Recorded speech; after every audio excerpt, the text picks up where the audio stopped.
Welcome to the second part of the flat end ramp structure or flat end ramp geometry we are getting in Himalayan region.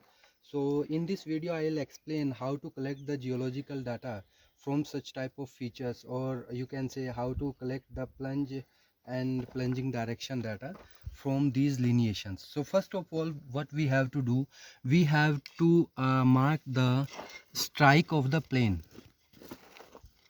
So this is the trace of the strike. Now what we have to do, we have to mark one end of this strike. This is arrow.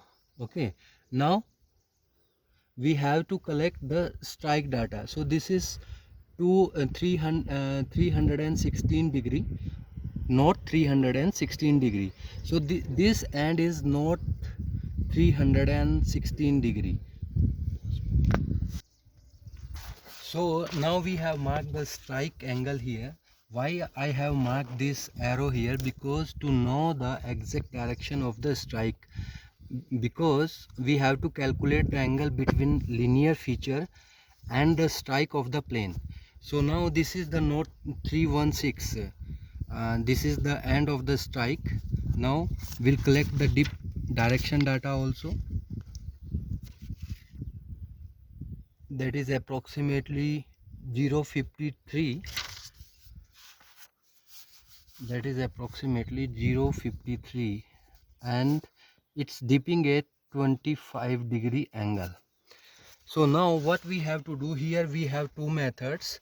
First method is we can click the photograph perpendicularly to this plane, and we can calculate the angle between this lineation and the mark strike with the help of the software like Photoshop or Paint or Corel or AutoCAD, or maybe other softwares.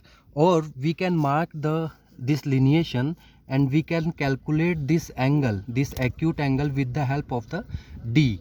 So with the help of D, if you are going with the help of the software, then we have to plot the stereographic projection for the plane as well as for the plunge of this lineation. So this is the process how to collect such type of lineation data from the field. I hope you will like this. Thank you.